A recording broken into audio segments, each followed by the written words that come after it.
থানার বড়বাবু শ্রী দেবজিৎ চ্যাটার্জি স্যার এটা গোপন সূত্রে খবর পাইছে যে হরিহরদলা উত্তরপাড়া পিন্টুদের বাড়িতে কিছু কিছু কন্ট্রাব্যান্ড আইটেমস নারকোটিক জাতীয় গাঁজা মজুদ আছে।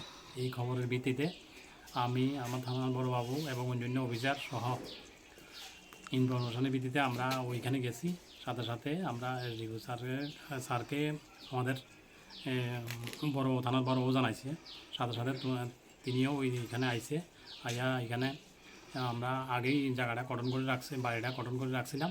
এরপরে এসডিও স্যার ডিসিএম বিশালগড় আইয়া তখন আমাদের পরে আমরা আপনার প্রসিডিওর অনুযায়ী এরপরে তল্লাশি আরম্ভ করছি। তল্লাশি করার সময় ওইখানের ওই বাড়ির মালিক পিন্টু দে, বাবার নাম হচ্ছে লেট মানিক দে, হরিহরদোলা, সে পুলিশের আগমনের খবর পাইয়া পলাই গেছে গা।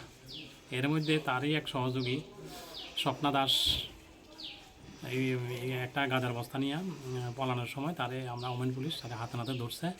দইরা এরপরে বাড়ির সামনেই তাদের ধরছে এবং পরবর্তী সময়ে বাড়ির আশেপাশের থেকে আরও মোটামুটি 3টা বস্তা, টোটাল 4 বস্তা গাঁজা আমরা উদ্ধার করছি। এরপরে আমাদের ইন্ডিপেন্ডেন্ট উইটনেসের সামনে এগুলিতে আমরা করছি, ইলেকট্রিক মেশিনের সাহায্যে ডিরেক্ট ওয়েট করে এরপর টোটাল 21 কেজি গাঁজা পাওয়া গেছে। এরপরে আমরা প্রসিডিওর অনুযায়ী সব করছি। এর মধ্যেই আরেকটা খবর পাইছি, হরিহরদলা উত্তরপাড়ায় একটা অ্যাবান্ডন জায়গার থেকে আনুমানিক 35 গাইড কাপড় আননোন আমরা উদ্ধার করছি এসডিও স্যারের নেতৃত্বে। এসডিও স্যারও আসছিল। এরপরে আমরা সিজার টিজার করে থানাত নিয়ে আইছি। আনুমানিক গাঁজার মূল্য আনুমানিক 2 লক্ষ টাকা হবে, আর কাপড়ের মূল্য আনুমানিক 10 লাখ টাকার উপরে হবে।